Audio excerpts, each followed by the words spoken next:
আমি এখন বঙ্গোপসাগরের মাঝে হ্যাভলক নামের ছোট্ট একটা দ্বীপে আছি। আর আজকে এই ভিডিওতে দেখব হ্যাভলক আইল্যান্ডে আমার প্রথম দিনের এক্সপিরিয়েন্স।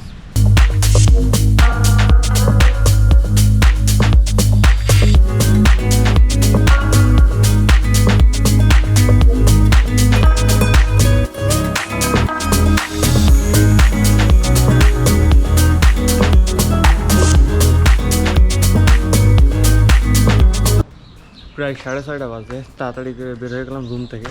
এখন আসছে জেটি কার্ড যাওয়া লাগবে। অলমোস্ট আমরা লেট, 7টার ভিতর ওইখানে পৌঁছানো লাগবে। আজকে এখান থেকে পোর্ট ব্লেয়ার থেকে যাব আমরা হ্যাভলক।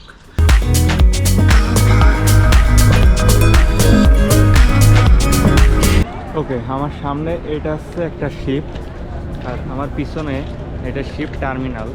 বাট এইটার ভিতরে এয়ারপোর্ট থেকে কোনো অংশে কম না। মানে এয়ারপোর্টে যেমন বোর্ডিং চেকিং আলাদা, সিকিউরিটি চেকিং, মানে এভরিথিং সব কিছু এয়ারপোর্টের মতো। এটা হচ্ছে টার্মিনালের ভিউ, আর ইনসাইডটা শিপ। সিটগুলো আসছে, পরিবেশটা পুরাই মারাত্মক।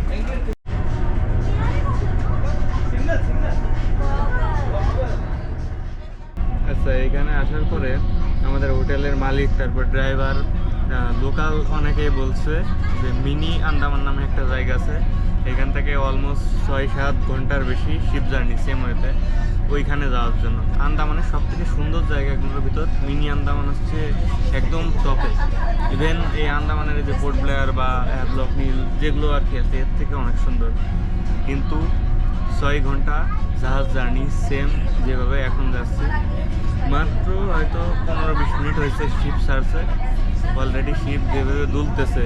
হ্যাভলকে চলে আসছি, আর বাইরের ভিউ, আমরা এখন শিপের ভিতর রয়েছি। বাইরের ভিউ ভাই ইনসেন। আশা করি হ্যাভলকের এক্সপিরিয়েন্সটা অস্থির হবে।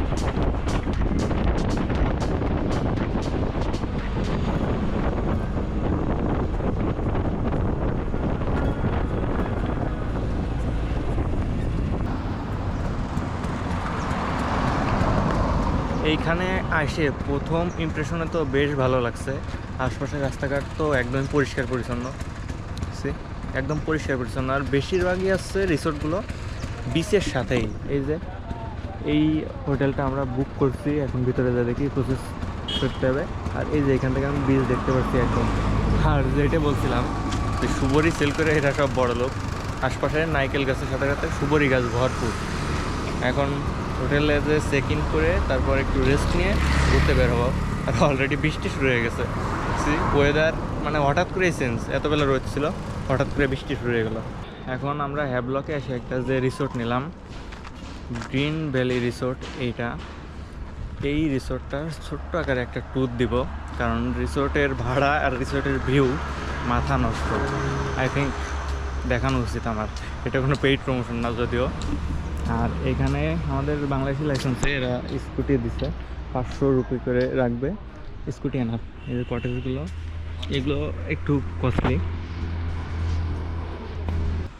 আর এই যে এই রুমটা আমাদের রুম, এসি রুম নিচ্ছে 1500 রুপি। আর এইখানে অনেকগুলো কটেজ আছে, এইগুলো এরকম 2000 রুপির আশপাশে, একদমই রাস্তার মেন রাস্তার সাথে। সব থেকে ইন্টারেস্টিং ব্যাপার হচ্ছে এই হোটেলের, আমি হাঁটছি, সামনে যাই তারপর দেখাচ্ছি। আমাদের পোর্ট ব্লেয়ার থেকে এখানে আসতে সময় লাগছে অ্যারাউন্ড 2 ঘন্টা মতো। আমরা যদি ওপেন ডেক কোনো পাইতাম তাহলে হয়তো একটু ভিউ ভালো পাইতাম, কিন্তু প্যারা খেয়ে যেতাম। গ্রিন ওশন দেখলাম তেমন ভালো না। আমরা আসতে ম্যাক্রোজি, বেশ সার্ভিস ভালো ছিল। হোটেল থেকে মাত্র 200 মিটার হবে সর্বোচ্চ, সামনে হাঁটলেই। এইটা হচ্ছে ভিউ। ও মাথা নষ্ট। আর আমাদের রিসেপশন থেকে দাদা বললো যে এখানে আমরা স্নান করতে পারবো। বললো যে ফ্রেশ হয়ে এখানেই স্নান করো, এখানকার জলটা অস্থির ক্লিয়ার, অস্থির লাগতেছে। Just look. এইখানে নাইকেল গাছ, হঠাৎ করে মেঘলা ওয়েদার, যার কারণে এরকম একটু মনে হচ্ছে যে লাইট কম।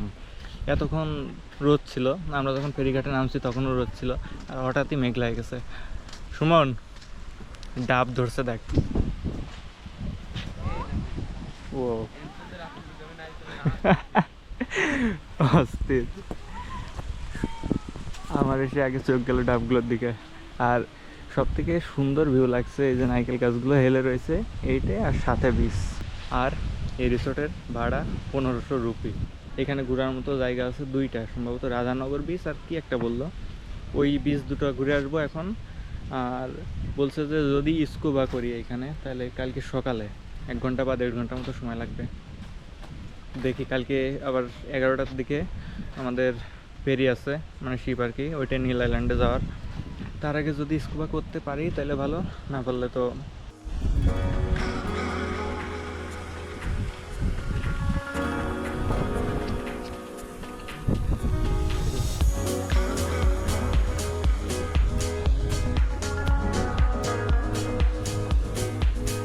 একদম রিসোর্টের সামনে এত সুন্দর জল, বাইরে অন্য কোনো বিচে যে স্নান করার প্রয়োজন নাই।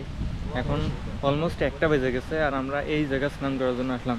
একটু আগে জল একদম পরিষ্কার ছিল, এখন সম্ভবত জোয়ার আইছে যার কারণে একটু ঘোলা মনে হচ্ছে। Look at this view. কেন জানি ক্যামেরায় ব্লু ভাবটা আসতেছে না, অ্যাপলক আসে এখন পুরো আটকা পড়ে যাওয়ার মতো একটা অবস্থা। আমাদের পিছে যে হোটেল থেকে কালাপাত্তর বিচ নামে একটা বিচ আছে, যেটার দূরত্ব 2.5 কিলোমিটার মাত্র। এর জন্য অটোওয়ালারা 400, তারপরে শুধুমাত্র রেখে আসবে 400। এখান থেকে আবার রাধানগর বিচ আছে একটা, যেটাই যাওয়ার দরকার। ওইটা বেশ সুন্দর, ওইটা হচ্ছে সানসেট পয়েন্ট। আর সানরাইজ এই যে হোটেলের যে বিচ আছে এখান থেকে দেখা যায়, এটা পূর্ব সাইড। এখন যাওয়ার জন্য 2.5 কিলোমিটার যাওয়ার জন্য 400 রুপি বলতেছে, যেটা সম্ভব না।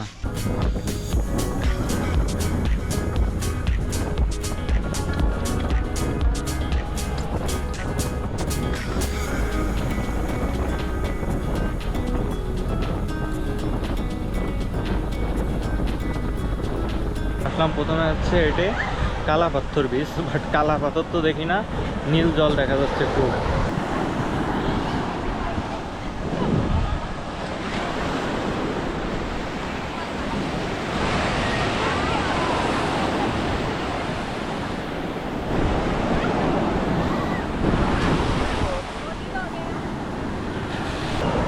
এইটা দেখে সেন্ট মার্টিনের কথা মনে আসছে, কিন্তু সেন্ট মার্টিনের জল এতটাও পরিষ্কার না। আর জানি না সাউন্ড শোনা যাইতেছে কিনা, এর জন্য জোরে কথা বলা লাগতেছে। আর এখানে শপ আছে কিছু, বিচ অত বেশি দূর, মানে অতটা বেশি বড় না। এই জায়গা থেকে শুরু করে সামনে এই পর্যন্ত, আর পিছের দোকানপাট। আর বিচের পাশে প্রচুর টিয়া ফল ধরে রয়েছে এবং পাকেও গেছে। এই ফলগুলো কেন জানি আমার কাছে দেখতে বেশ সুন্দর লাগে। সেন্ট মার্টিনে যে দেখছি, সেন্ট মার্টিনে প্রচুর টিয়া ফল। এই ভাইয়ের সাহস দেখেন, সমুদ্রে আর কেউ নাই, উনি একা ছাড়া। যে পরিমাণ ঢেউ, উনি ছাড়া আর কেউ নাই, উনি একা একা স্নান করতেছে। তা ওনারে বারবার মনে হচ্ছে যে ঢেউতে একবার নিয়ে হচ্ছে আর একবার এদিকে নিয়ে আসছে, জানেন না, বাট মনে হচ্ছে যে এরকম করলে দুর্ঘটনার শিকার হইতে পারে উনি।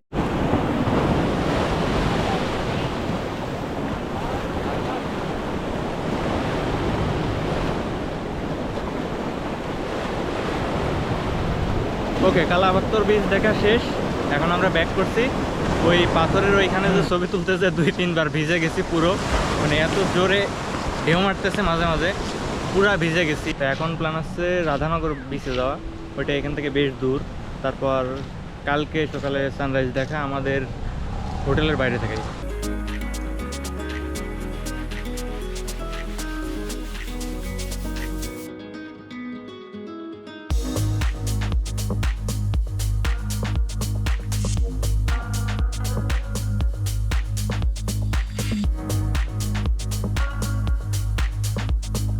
কালাপাথর বিচ থেকে এইখানে আসতে সময় লাগছে অ্যারাউন্ড 30 মিনিট।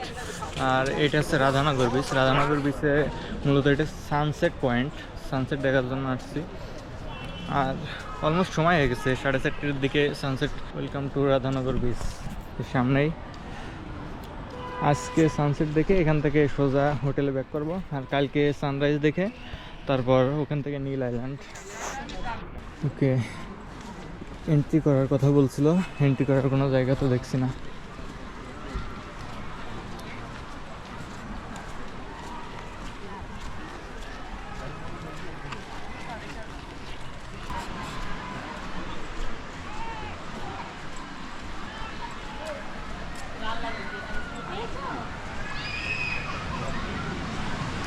তো সানসেটের ভিউ, মাথা নষ্ট ভিউ সানসেটের, কিন্তু লোকজন কক্সবাজারের মতো। ও মাই god, mini Cox's Bazar, Holi sheet.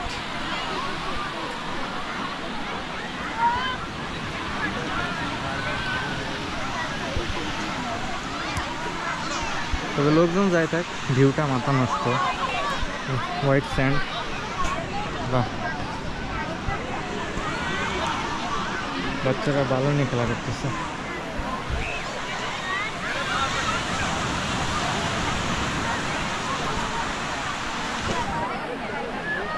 ওকে, আমার এখন প্ল্যান হচ্ছে এখানে ভিডিও করে সামনে যে কোনো একটা সুন্দর দেখে জায়গা দেখে গোপ্রোটা টাইম ল্যাপসের জন্য সেট করে দেওয়া। সানসেট অলমোস্ট হওয়ার সময় হয়ে গেছে। সানসেটটা কেমন হয় আর টাইম ল্যাপসে কেমন দেখা যায় ওইটা দেখার জন্য মূলত এখানে আসছি।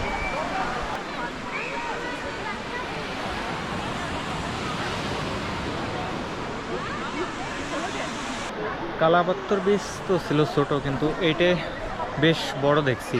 এই সাইডে অনেক দূরে, যে ওইখান থেকে এই দিকে প্রায় 1 কিলোমিটারের বেশি লং সম্ভবত এটা। তবে লোকজন প্রচুর, সবাই সানসেটের জন্য এখানে। যারা হ্যাভলক আছে তারা মাস্ট। আর একটা বিচ আছে যেটা হচ্ছে এলিফেন্টা বিচ, ওইখানে যাওয়ার সময় হয়নি। আর তারপরেও শুনলাম যে ওইটা বন্ধ আছে। তারপর তো আজকে এখানে সানসেট দেখে তারপরে কালকে সকালে দেখি প্ল্যান কি। ওকে, মেবি এখানে টাইম ল্যাপস সেট করতে পারি। এখানে লোকজন কম আছে তুলনামূলক।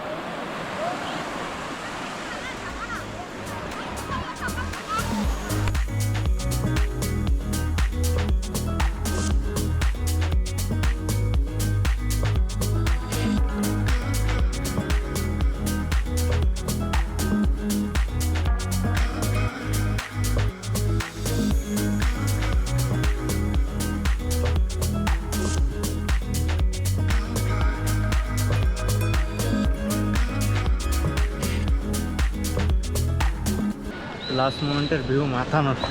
এখন বিচে কোনো লোকজন নাই, বিশেষ করে এই এরিয়াগুলোতে।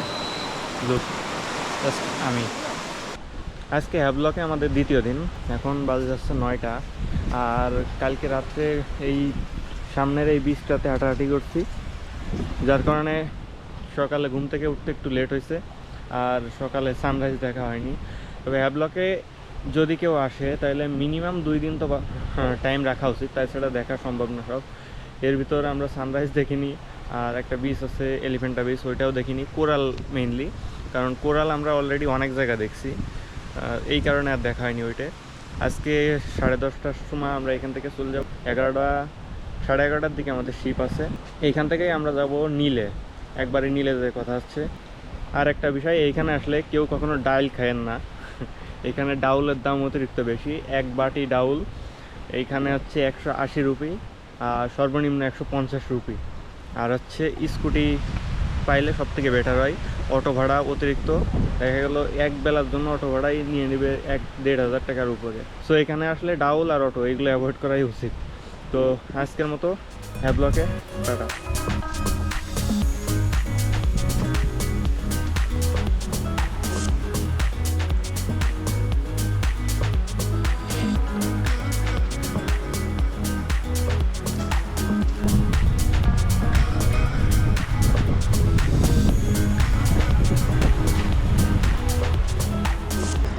যে শিপটা আসছে অনেক সময় ডিলে করছে, বাট এটা ছোটো শিপ।